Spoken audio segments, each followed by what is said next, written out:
Join us on the program right now, the editor-in-chief of Officer.com, Mr. Frank Borelli. Frank, good evening to you, sir. Good evening, Cam. How are you? I'm great. Thanks for coming on the program tonight. It's always a pleasure, sir. You know, you had a really interesting post the other day at Officer.com discussing an article from Ralph Meraz of the Police Officers Safety Association. As you say, he was discussing the, quote, militarization of police. And so you got into, I thought, a fascinating discussion about what that even means, what it should mean, and you asked folks a question about what type of firearms they have with them when they are on duty, right? Right. And what did you find out, Frank? Well, you know, it's kind of odd because when I wrote that piece, we had our poll up, and it's still up on the homepage at Officer.com, and I copied all the numbers, and then when I went back, the numbers were different. It was as if we had lost a chunk of votes. And I've had my interactive management team just going nuts trying to figure out how that happens in a database. But at the time, all the poll numbers showed, for the poll that we ran, showed that 41% of the people who answered the poll actually had a semi-automatic patrol rifle in their vehicle in addition to their duty firearm. Shotguns were number 2 at 32%, and 17% still don't have any long gun at all in their vehicle. Wow. That to me was kind of scary. The surprise for me was the 6% that had select fire weapons, and I thought, yeah, it's probably the 6% that are SWAT cops that work patrol too. So, you know, when you look at the semi-automatic patrol rifle, it is interesting that you point out a lot of these individuals who don't carry one of these may be barred by policy from carrying one. You know, very famously, the mayor of Boston, New York, Mayor Tom Menino, one of the co-founders of Mayors Against Illegal Guns, refuses to equip Boston officers with AR rifles.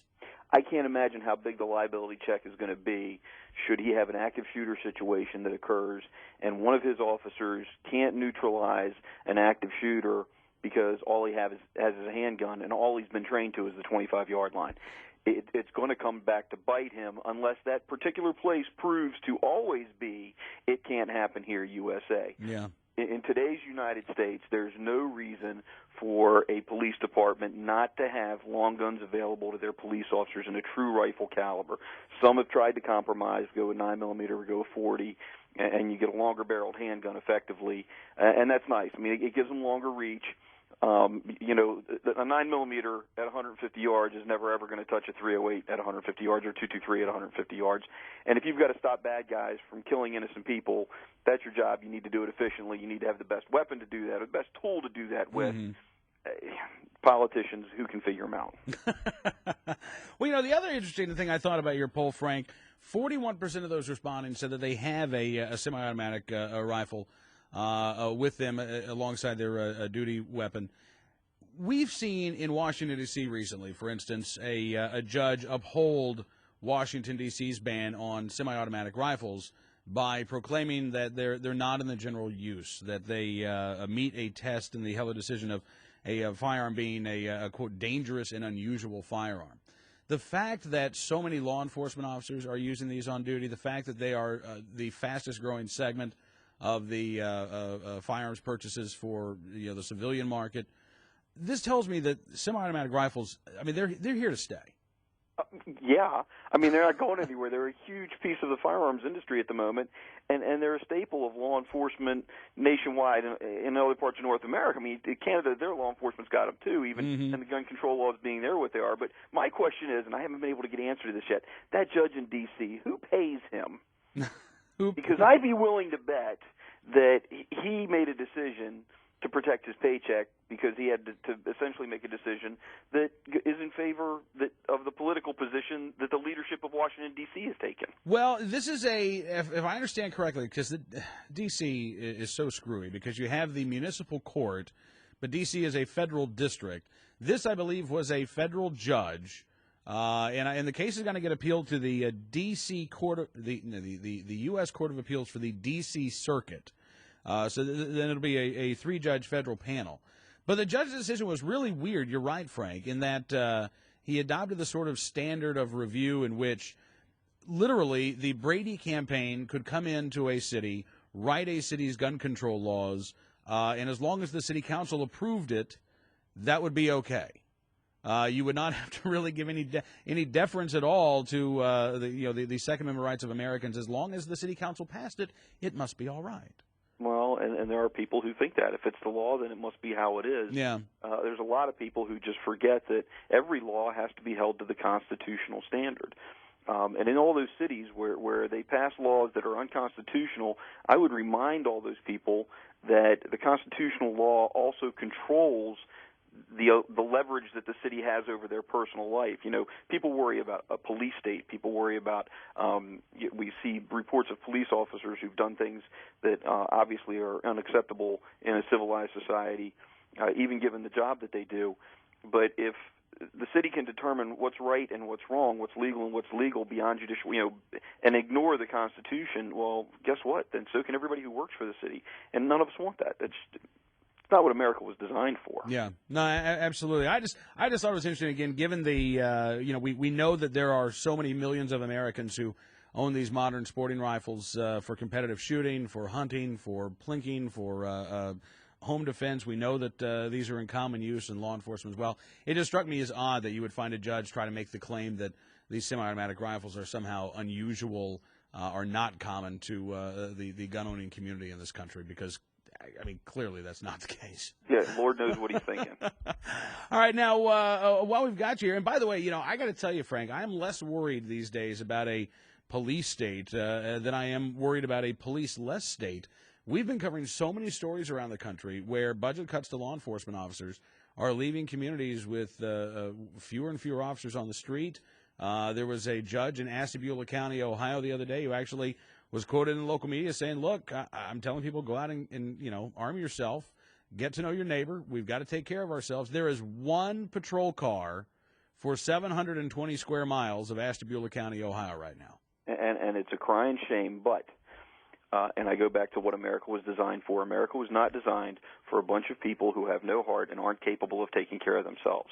America was designed for hardy people who were self-reliant and called on the help of their neighbors when they needed it. The nanny state isn't supposed to exist, and I like that judge's outlook. We've seen budget cuts all across the country, and I think we talked about this the last time I was on the show. We've seen those same budget cuts affect the corrections department, so even more criminals are being released early and put on the streets. And as one of our writers said, it's the perfect storm, and crime is going to soar.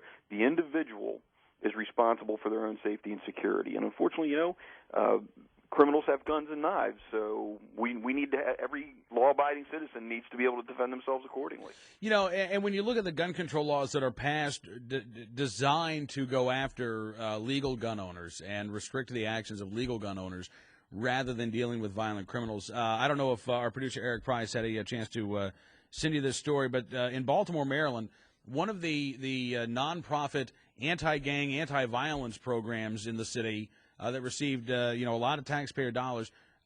Several of their employees two of their employees were recently arrested on federal charges of running a heroin ring.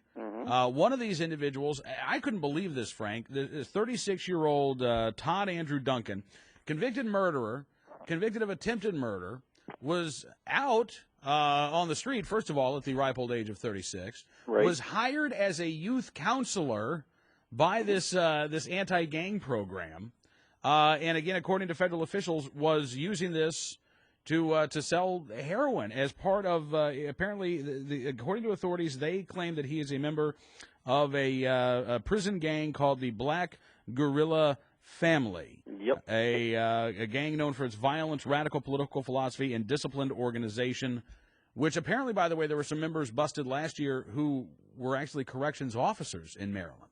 Nobody ever said these people were stupid. Well, yeah. If the gangs can infiltrate the military to get the training and the tactics and then bring it back and deliver it to the gangs to make them more efficient in their operations, they can certainly penetrate these nonprofit organizations and leverage them to their own benefit. Eric did have a chance to send me that, and I find it, offensive and appalling are not the two biggest words to describe this in my point of view.